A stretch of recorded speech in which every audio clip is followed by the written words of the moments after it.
السلام عليكم ورحمة الله وبركاته. اللهم صل وسلم وبارك على سيدنا محمد وعلى آله وصحبه أجمعين. وحشتوني جدا جدا. معاكم أسماء علي. لو بتشوفوني لأول مرة يشرفني جدا متابعتكم. إن شاء الله يوم النهاردة جميل وهيعجبكم. وعملنا المحشي القمر ده بطريقة سهلة جدا وبإذن الله هتعجبكم. وكمان الفرخة اللي شايفة نفسها علينا اليومين دول. تعالوا بقى نشوف هنعملهم مع بعض ازاي. اول حاجه فرمت البصل بتاعي في الكبه. طبعا البصل على حسب كميه المحشي بتاعك وعلى حسب كميه الطماطم بتاعتك، فانا عملت هنا حوالي 4 بصلات كبار يعني، لان طبعا المحشي بيحب البصل جدا. فانا قطعت البصل بتاعي كده ونزلت بقى بكميه الزيت بتاعتي. حطي بقى الزيت هنا مش باين قوي لان لسه النار ما غليتش يعني. ايوه كده. هبدأ بس ان انا ادبل البصل بتاعي. انا مش عايزه احمره تحمير، هو بس يدبل معايا شويه كده. وهنزل عليه بالطماطم بتاعتي. انا ما كانش عندي كميه طماطم كفايه، فطلعت كيس صلصه من الفريزر انا كنت عاملاها ومجهزاها وسبتها بقى مع بعضها. وقلت ايه، هقطع بقى الكرنب بتاعي على ما الصلصه بتاعتي تجهز. وطبعا انا مجهزه الميه تغلي على النار بتاعه الكرنب. شايفين الكرنب بجد قمر وجميل جدا. الكرنب ده طازه طازه يا جماعه من الارض ناو.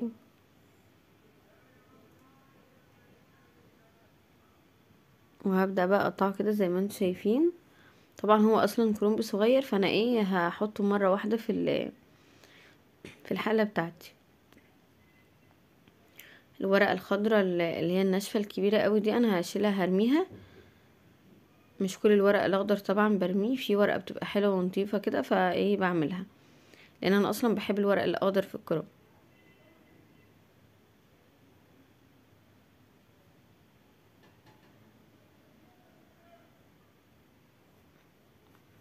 هيتنضف كده. شيل القلب بتاعها كده. انا عملت الكرنبتين كده، فاضل واحده هنعملها.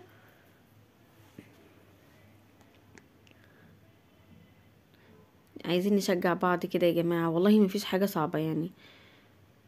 انا عن نفسي وانا بدرس لسه ما كنتش لسه بعرف احشي يعني، وانا خصوصا وانا ايام الجامعه ما كنتش بعرف احشي كرنب ولا اي حاجه. بس بما اني كنت ساكنه، فكان في يوم انا واصحابي نفسنا في محشي، فبدانا نعمله مع بعض وكده. من يومها وانا بدات قوي ان انا احب اعمل المحشي وكده. دي كانت بدايه حبي ان انا اكتشف ان انا بحب اعمل اكل وكده. وبقى بعد ما الميه غليت جامد كده زي ما انتم شايفين، نزلت بقى بالكرنبة بتاعتي لحد ما الورق بتاعي يوصل لمرحلة السوى اللي انا عايزاه. وخلوا بالكم، حاولوا على قد ما تقدروا ان الورق ما يتهريش معاكم. بما ان كرنباتي جميلة وصابحة كده، فانا كنت خايفة قوي ان هي تتهرى مني او تتبهدل.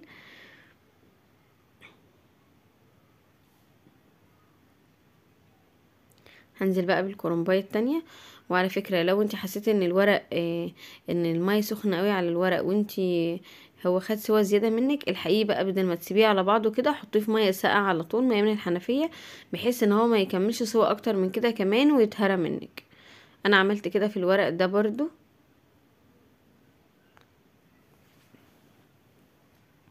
كرنباية تانية كمان استوت فبطلعها. خلي بالك طبعا وانت بتعملي عشان ما تلسعيش نفسك او كده.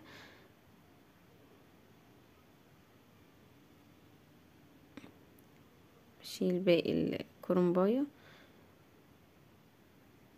الورق الابيض بيستوي بسرعه عن الورق الاخضر. طبعا يا جماعه الميه دي انا حاطه فيها ملح عشان الورق ما يبقاش عادب معايا.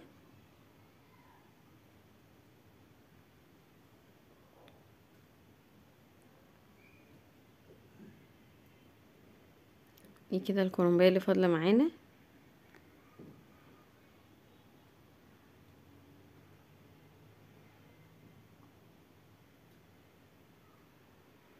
هنسيبها هي كمان برضو تاخد السوا بتاعها. خلاص هي كده استوت معايا كده تقريبا. كده كميه الكرنب بتاعتي كده خلاص. انا طبعا معاك واحده واحده وبالراحه خالص.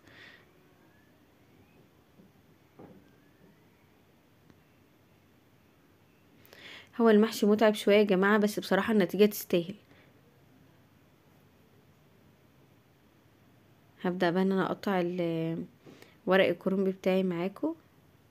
طبعا انا عاملة كمية، اي حاجة بتتبقى منها بشيلها في الفريزر، انا اكيد مش هعمل الكمية دي كلها يعني. فانا اي حاجة بتتبقى مني في وقت زي ده بشيلها في الفريزر. بقطعها كده زي ما انتم شايفين. بقطع بقى العرق الناشف اللي هو فوق ده، وابدا اسويها كده، وابدا اقطع بقى على حسب حجم صابع المحشي اللي انتي عايزاه صغير عايزاه طويل كده يعني.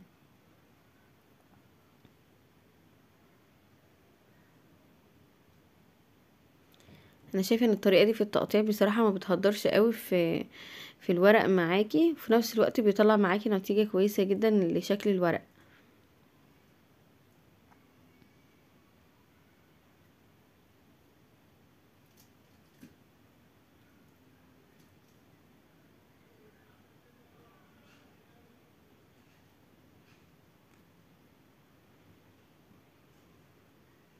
شايفين الورق بيدخن ازاي؟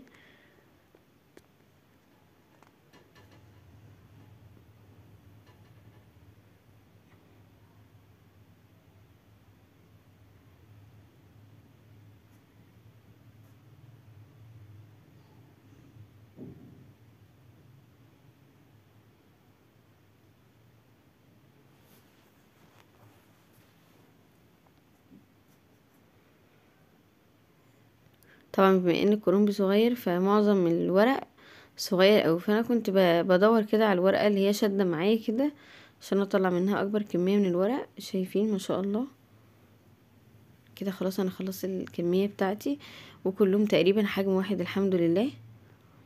هنا بقى الفرخه بتاعتي انا غسلتها كويس جدا، الحاجه فرخه كده. بقى انا سخنت الحله بتاعتي كويس جدا بحيث ان انا ادي صدمه كده للفرخه، مش عايزاها تنزل معايا ميه او حاجه. ونزلت بقى بالبصل بتاعي، انا بحط البصل سليم كده يا جماعه ما بقطعوش. وحطيت ورقتين لورا، وحطيت بقى ملح وفلفل، وحطيت معلقه من الصلصه بتاعه المحشي اللي انا كنت عاملاها، لان كده كده الشوربه دي انا هاخدها ازود بيها المحشي بتاعي. وبعد ما سبتها شويه كده حطيت عليها المية بتاعتها، وزودت مية زي ما قلت لكم عشان اعقد منها المحشي.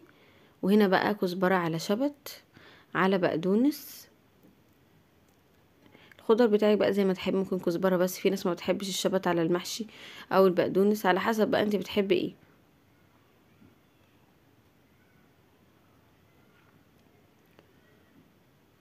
هنا بقى غسلت كمية الرز بتاعتي وحطيت التوابل بتاعتي، حطيت ملح وفلفل وحطيت شطة. في توابل بقى اللي هي السبع بهارات، يعني ايه الموجودة عندك حطيه، ما توقفيش نفسك على اي حاجة. نزلت بقى بالصلصة والخضار بتاعي على الرز، وهبدأ اقلبهم كويس جدا مع بعض.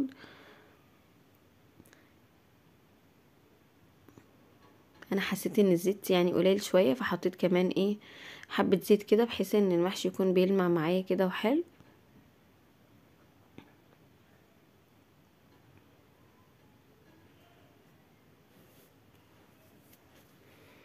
هنا بقى كان في شوية ورق لفت انا كنت نسيت اسلقهم بعد الكرنب يعني، فانا جبتهم بقى ايه. ورق اللفت ده يا جماعة بجد حلو قوي في المحشي، يعني مفيش فرق بينه وبين ورق العنب غير المزازة بس مش اكتر، ان ورق العنب بيبقى مزز شوية يعني.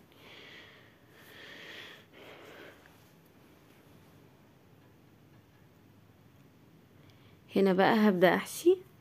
حطيت بقى في قعر الحله كده بصل وفلفل اخضر، كزبره، الموجود عندك، ورق محشي مثلا متقطع، طماطميه متقطعه، بصلايه، مفيش قاعده ثابته يعني، الموجود عندك حطي، مش حابه تحطي خالص مفيش اي مشكله. وهبدا احشي بقى زي ما انتم شايفين. اهم حاجه ان انا احاول انضف صابع المحشي قبل ما احطه في الحله، ما يبقاش فيه اي حاجه من الاطراف، بحيث ان انا ايه ما يبقاش فيه رز بره كده او كده.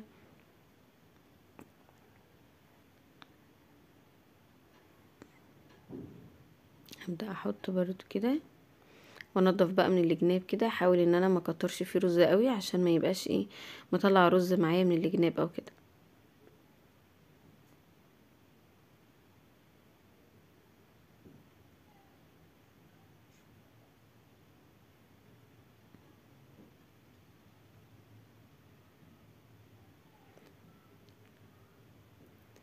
عايزه اقول لكم ان انا اللي تعبني في الوقت ده اصلا مش المحشي، اللي تعبني الولاد كل شويه يعيطوا ويضربوا بعض، الله يهديهم يا رب.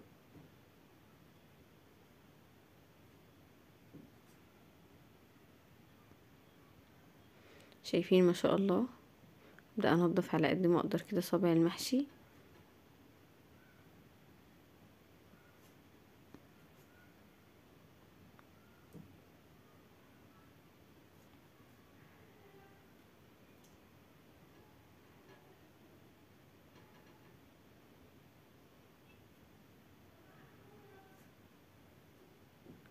هنا بقى خلاص انا خلصت الحله بتاعتي،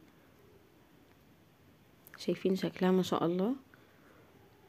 هبدأ بقى ان انا احط ورق على الوش كده، ورقتين خضر كده انا كنت سايباهم وقلت احطهم على الوش، بحيث ان لما اجي ازود او كده، او لما يبدأ يغلي معايا ويبدأ يستوي، ما يبقى المحشي كله ايه، مفيش حاجة تطلع بره كده او كده، او رز يطلع او كده. هنا بقى ورق اللفت بتاعي، تعالوا اقول لكم بقى انا بحشيه ازاي. زي ورق العنب بالظبط، شايفين العيدان دي انا بخليها لجوه كده، والطبقه الملسه دي بتبقى بره، بحيث ان هو يبقى شكله بيلمع كده وجميل كده زي ورق العنب. وبحشيه بقى بالطريقه اللي انتوا شايفينها دي، مفيش بقى حبايه بتبقى بره ولا حاجه، ما شاء الله شايفين شكله بجد شكله حلو قوي كده، منقفل من الجناب كده زي ما انتوا شايفين.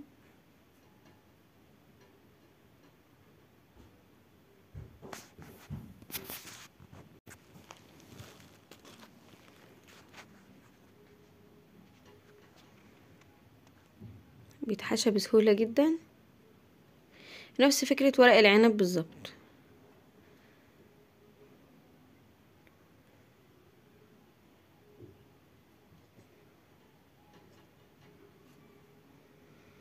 انا طبعا بعمل ورق الليفت لان جوزي اصلا ما بياكلش الكرنب، فانا ايه عملته عشان.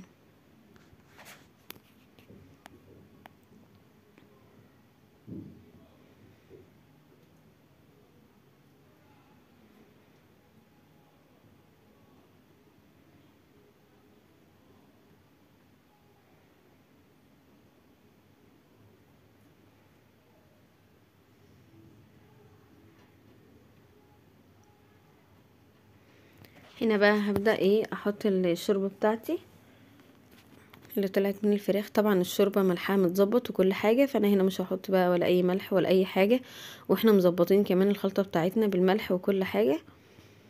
هنا برضو هبدأ ان انا ازود الشوربة برضو، بحيث ان انا ايه اسويه.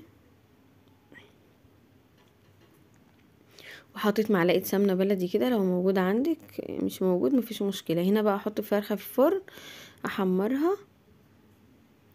شايفين بقى الفكرة من الورق هنا، شايفين ما شاء الله الصف بقى مرصوص رص كده ما شاء الله،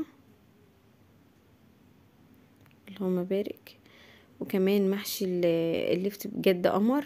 تعالوا نشوف بقى واحنا بنغرف مع بعض ما شاء الله، اللهم بارك اللهم بارك. اتشجعوا يا جماعة وقوموا واعملوا واطبخوا، خلوا الولاد يجوا من بره يشموا ريحة الاكل والطبيخ زي احنا ما اتعودنا من اهالينا كده.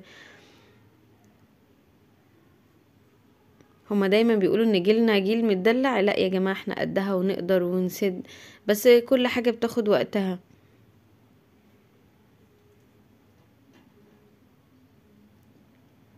بسم الله ما شاء الله، اللهم بارك. بجد مش قادره اقول لكم على الطعم وعلى الريحه، اللهم بارك. يعني ربنا يرزقنا واياكم جميعا، اللهم امين يا رب العالمين. اللهم ادمها نعمه، اللهم امين. السلام عليكم ورحمه الله وبركاته.